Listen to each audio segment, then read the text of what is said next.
And this is biological. Testosterone is a hormone that, if given to women, women become more aggressive, and this is something that has been confirmed in Western medicine. So I think that males, by their nature, have aggressive tendencies if they're not tempered by good upbringing, by their mothers, by humanization, and by an understanding of the awesome task and responsibility of being in a human relationship, whether it be family, in terms of a son towards the parents towards the children, or a husband towards the wife.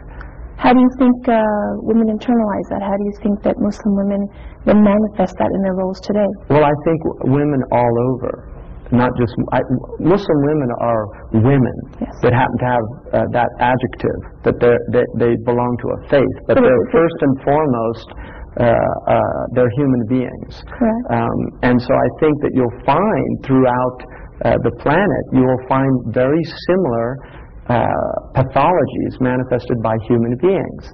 And certainly America is filled with very dysfunctional relationships. Women here are grossly abused.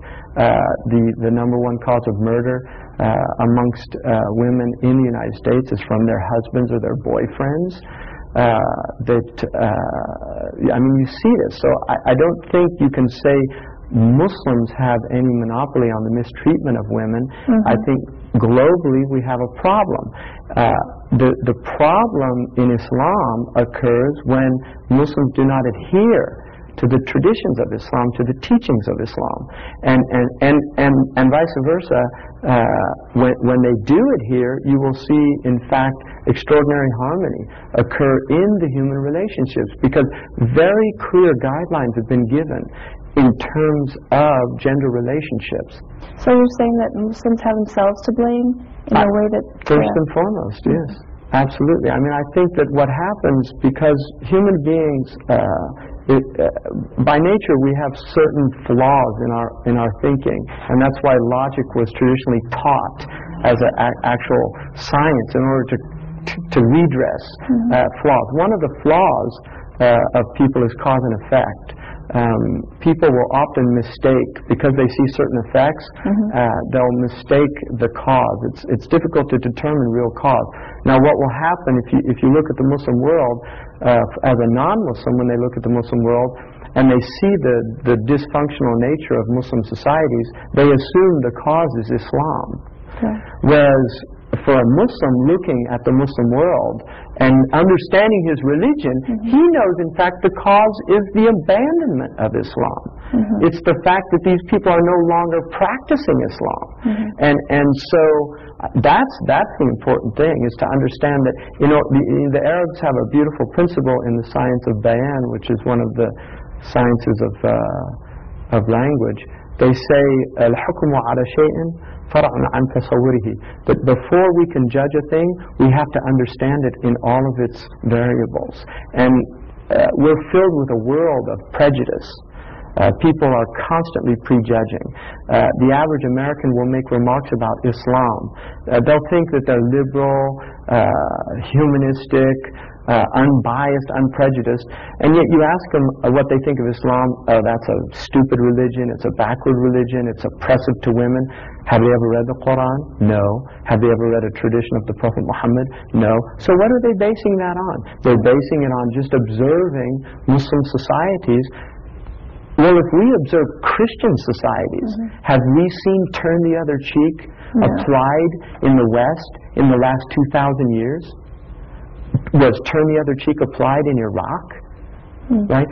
The biblical foundation of the Torah, according to Rabbi Hillel, who's one of the greatest Jewish rabbis, is that the entire message of the Torah, which is the Jewish book, is love God and love thy neighbor as thyself. Do we see the Jews practicing that toward their Palestinian neighbors? Does that mean that the Torah is invalid as a book because of what the Jews are doing? Does that mean the gospel is invalid as a book because of what the Christians are doing? But unfortunately, people apply logic outside of themselves that they like, and then they refuse to apply it on their own selves. Let's talk a little bit about your analogy of mercy and justice. You discussed that you see mercy characteristic to women and justice more characteristic or symbolic of men. Can you expand on that? Well, I think if you look in the world, you will find that this is one of the paradoxes of the world, of the dilemmas of the world, is on the one hand we honor virtue as a religious virtue, and on the other hand we honor justice as a moral virtue.